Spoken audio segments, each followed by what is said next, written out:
Hey everyone, today we are out in my home state of North Carolina on the beautiful Biltmore estate checking out the refreshed 2023 Hyundai Palisade. The model you're looking at right behind me is the calligraphy trim. This is the top of the line trim. Up front they actually added 7/10 of an inch of overall length to the front overhang, and that has partially to do with the fact that we have some more 3D elements to the grille up front. This brings it more in line with things like the Santa Cruz and the Tucson in terms of the overall shape of the grille, but they've stuck with the headlight design being down below and the DRLs coming up at the sides and up the top here. We also have new 20-inch wheel designs. These are exclusive to the calligraphy trim. The overall length of the Palisade has actually grown by 6/10 of an inch. Like I said, the front overhang went up 7/10, but they actually took 1/10 of the inch off of the back overhang just to make it a little bit smoother and cleaner back there.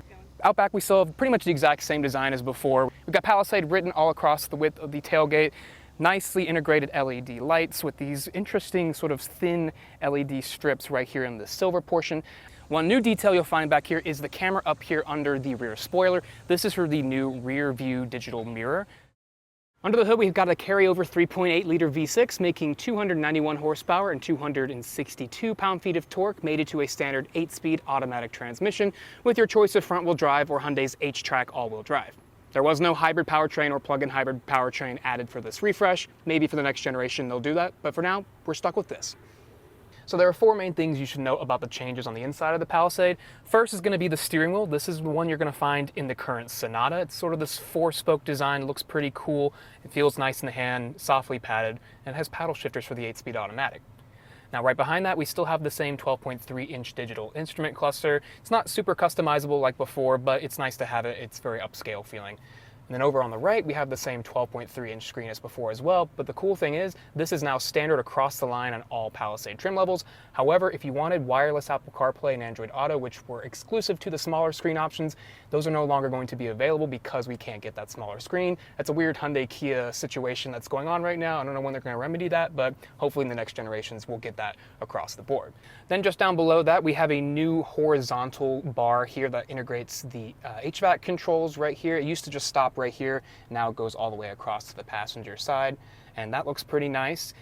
And now borrowing out of a page from the Genesis playbook, we have this LCD touchscreen right here that controls your HVAC controls. This is exclusive to the calligraphy trim, but I can control the temperature and all the other functions of the front and the rear climate control right from this touchscreen. That's a nice touch.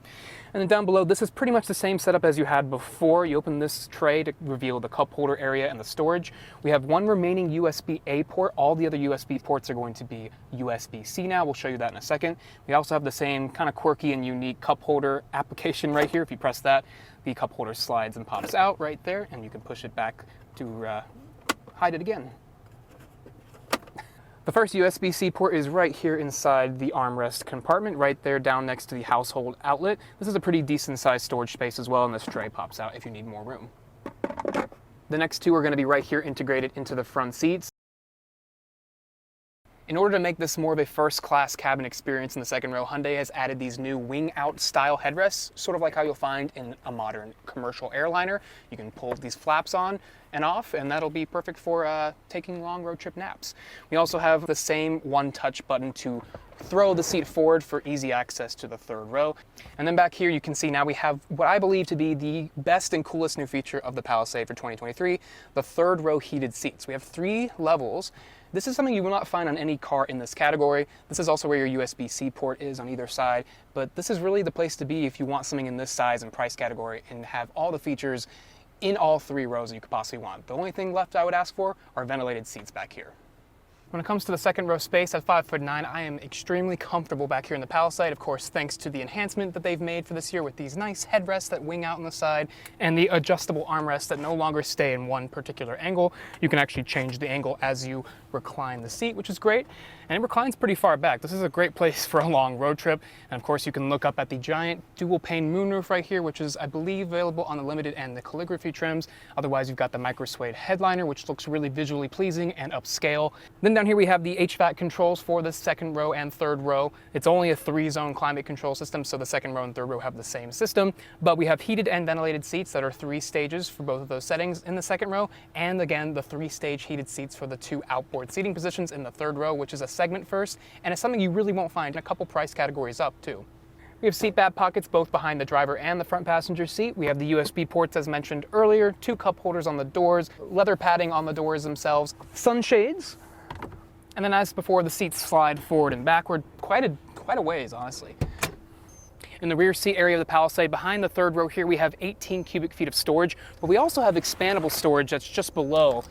You could probably fit, quite a few groceries that you don't want out in the open down here, or any other items that you're going to be hauling around on trips. So that's a nice space. Your spare tire is down below all this. It looks like you will have to access it from the bottom of the car, but it's nice that we still have one. One of the key selling points to get a Palisade over a Telluride from Kia would be the power folding third row seat. If you're someone who doesn't want to have to do that manually yourself, we've got the buttons right here to do it for you. Press them individually. The 60 and the 40 sections will split and fold down by themselves, giving you 45.8 cubic feet of space back here. That's a pretty decent size. It's completely flat back here, so perfect for hauling things while also having passengers in the second row. But if you want to fold the second row down as well, you'll get 86.4 cubic feet, and that is also as easy as these two buttons right here. And away those seats go. So this is actually my first time in the Hyundai Palisade. We're here in Asheville, North Carolina. I just left the Biltmore estate, and it has also been raining a good portion of the day. So keep that in mind. But the first thing I'm noticing on the road here is how quiet and smooth this ride is. It's not magic carpet ride, but it's pretty close. Because we have that carryover 3.8 liter V6, the acceleration is still pretty decent in the Palisade. It's going to get out of its way pretty easily, but it's not going to be as torquey as one of those turbocharged 4-cylinder offerings, but this is still adequate enough. I imagine for the next generation, they may switch to some hybridized powertrain, and I'm surprised they didn't at least add one of those options they have in their portfolio for this refresh, but I guess not enough customers were asking for it. So we still have this V6, and it's a great V6. Fuel economy isn't its forte per se, but you're going to get a good mix of city and highway, so right around 21 maybe at the best. One thing also to note is that I'm currently driving the XRT trim. Again, this is new for 2023. This rides pretty similarly to what you're going to find in a calligraphy trim or any other Palisade for that matter. And like I said, this one's already super quiet, so the calligraphy trim with its sound deadening measures is going to be even quieter than this. So this is a really good option if you have younger kids who you want to be able to keep sleeping in the back seat. All of what I'm talking about is going to apply to the original Palisade. Nothing has really changed dynamically or under the hood, like I've already said, but this is still a really good way for me to figure out how this feels and how its sister, the Telluride from Kia, also drives, because I actually haven't driven that one either. But based on what I'm seeing here, I get why everyone loves these cars. These are just really comfortable. The seats are super comfortable, and I actually think these seats are more comfortable than the ones in the Nissan Pathfinder I just drove. But I will say this feels, behind the wheel at least, very similar to that Pathfinder. The Pathfinder actually caught up to this in terms of dynamics, but this was already one of the best in the segment. The steering is not too heavy, and it's not super light. It points and goes right where you need it to go. I have really no complaints with that. Highway Drive Assist and Hyundai's Smart Sense safety features, they all work very seamlessly. They work really easily. So everything here is the same package as we had before, just with the updated looks and the additional features, and I really can't complain about any of it so far. I will say this isn't exactly a sporty driving experience, but it's not really meant to be. If you want something sportier than this, you're really honestly going to have to pay a little bit more money for something from a more premium brand with a stiffer suspension or a sportier suspension. This is definitely tuned more to the softer side of things because it's meant for families with a lot of people in the back seat, and it really does all of that quite well. Also, this XRT trim can do some mild off-roading. It's not going to be as capable as that Pathfinder Rock Creek that I just tested. Also, visibility out of the Palisade is really quite excellent. I have really no blind spots. There's enough space between the side mirror and the A-pillar here for me to see what's going on over there. This particular model doesn't have Hyundai's camera-based blind spot monitor on either side, but honestly, I don't feel like I need it too much. It does still have the blind spot monitor in the side mirrors as a little light that pops up, but nothing pops up in your instrument cluster. Looks like we've got some turkeys up ahead, causing traffic. As before, Hyundai's H-Track all-wheel drive system allows you to put the front and rear axle in a lock mode, making all the torque go equally to the front and rear, and you can see that happening in the instrument cluster ahead, and it works quite well if you're doing off-roading. We still have multiple drive modes down here on this dial selector right here from Smart, which is sort of like automatic. It's going to gauge based on the amount of power you need, what kind of throttle response it needs to give you. Sport for if you always want that on-demand performance. It's going to leave the RPMs a little bit higher. Comfort is going to make it a little bit more sedated, a little bit easier to drive. Eco is going to hold the highest gear possible at all times. Then Snow Mode is going to do the appropriate amount of transmission shifting to get you that kind of traction you need on the very slippery stuff. From what I've heard, and I can't test this because I'm not in the third row, but I've heard from other reviewers and other previous testimonies on this car that if you're back in the third row, it can be a little bit louder back there than it is up front. So if you have kids in the back, they're probably not going to complain about it because they don't know, the difference. But at the end of the day, the majority of the time, you're only going to have people in the first and second rows, and it's very quiet in both of those. The automatic start-stop system really works well in conjunction with the auto brake hold. If you are sitting at a traffic light and you need to start moving again, the engine's turned off, it's easy with a tap of the pedal. It'll turn the engine right back on and you're on your way. We're on an uphill, of course, like I said, it's wet. I'm going to put it in sport mode and give it a little bit of gas.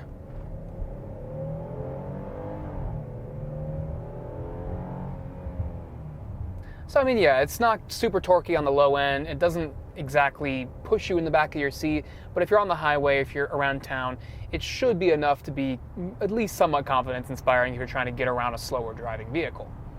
The brake feel is also pretty good. I can't complain too much. They're not too grabby and they're not too slushy.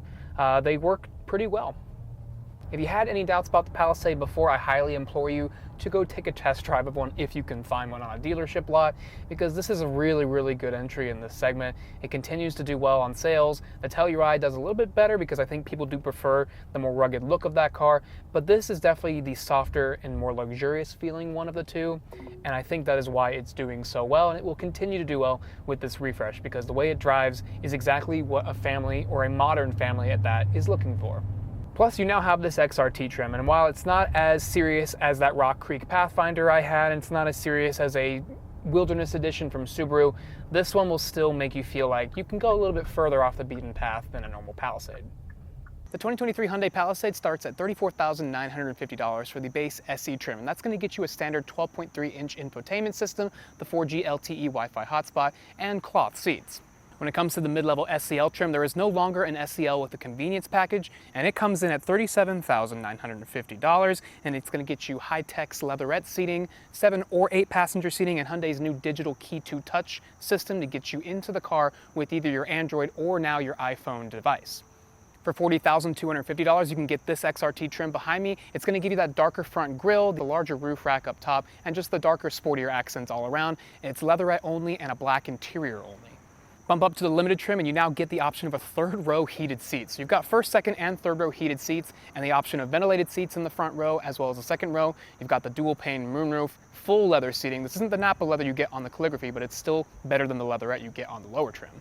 Now the king of the hill is going to be that Calligraphy trim. It comes in at $48,900 and it's going to get you things like exclusive premium Napa leather seating, the 20-inch alloy wheels we saw earlier, the Ergo Motion driver seat, which allows the seat cushions to give you a little bit of, massaging. It's not a full massage, but it's sort of air pockets that poke and prod at you to keep you from fatiguing over time.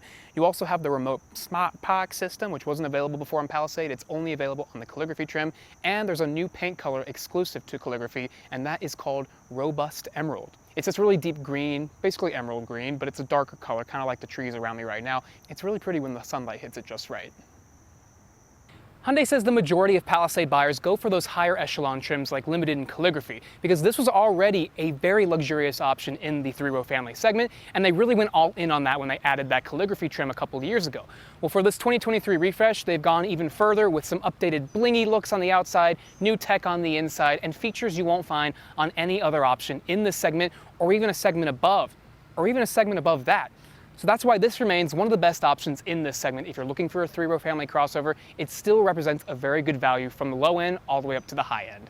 Thank you so much for watching. We appreciate your view. Make sure to follow us on Facebook, Instagram, Twitter, and TikTok, as well as the Auto Buyer's Guide podcast, EV Buyer's Guide for EV-specific content, and the Alex on Auto's website for all your written reviews. Until next time, take care.